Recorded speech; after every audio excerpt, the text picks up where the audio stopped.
In the heart of a town shrouded in darkness, a shoemaker plied his grim trade. He was no ordinary craftsman.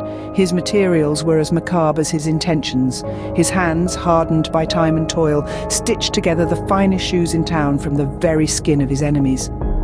A testament to his thirst for vengeance, each shoe bore the mark of his twisted craft, the leather soaked in the blood of his foes. His workshop was a chamber of horrors, a place where the mundane met the monstrous. Shelves lined with cursed shoes stretched into the gloom, each pair a chilling symbol of his relentless pursuit.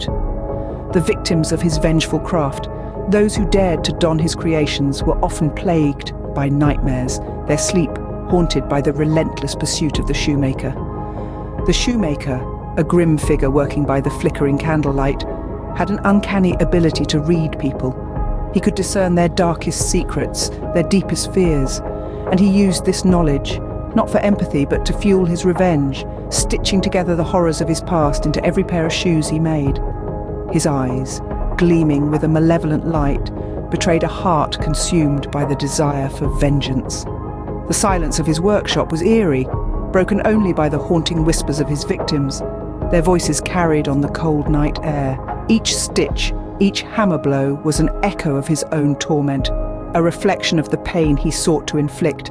Every shoe was a testament to his thirst for vengeance, soaked in the blood of his enemies. In this town shrouded in darkness, the shoemaker's grim trade was a tale of horror and revenge, a warning to those who would cross him. Each shoe a testament to his thirst for vengeance, soaked in the blood of his enemies. The shoes, though finely crafted, carried with them a curse. They were not just footwear, they were the embodiment of the shoemaker's vengeance. Those who dared to wear these shoes found themselves ensnared in a chilling nightmare. The shoemaker's malevolence was not confined to his workshop.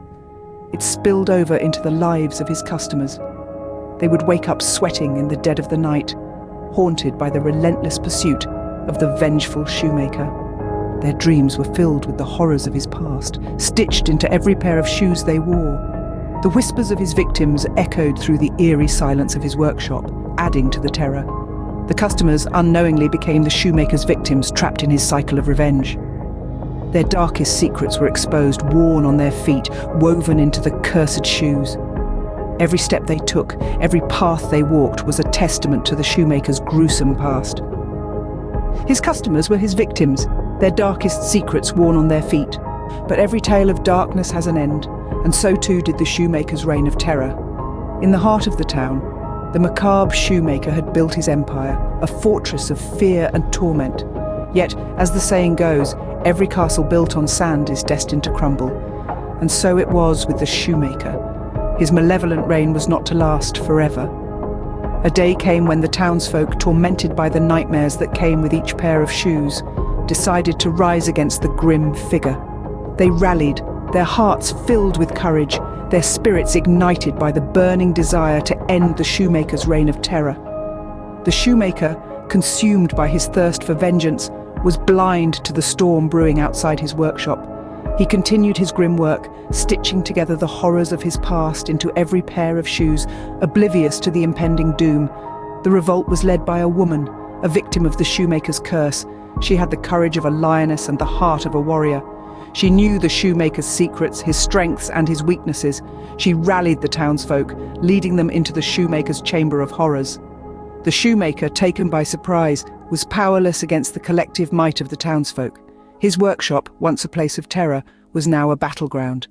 The once feared shoemaker was overpowered, his reign of terror ended. But the shoemaker's downfall was not without a twist. In an ironic turn of fate, he fell victim to his own curse. The woman leading the revolt was not just any victim. She was the embodiment of all the shoemaker's victims, a living testament to his dark past. Her courage was their courage, her strength their strength. The shoemaker's end was as grim as his life. Overwhelmed by the collective power of his victims, he was consumed by his own curse. His eyes, once gleaming with malevolent light, dimmed. His heart, once filled with vengeance, stopped.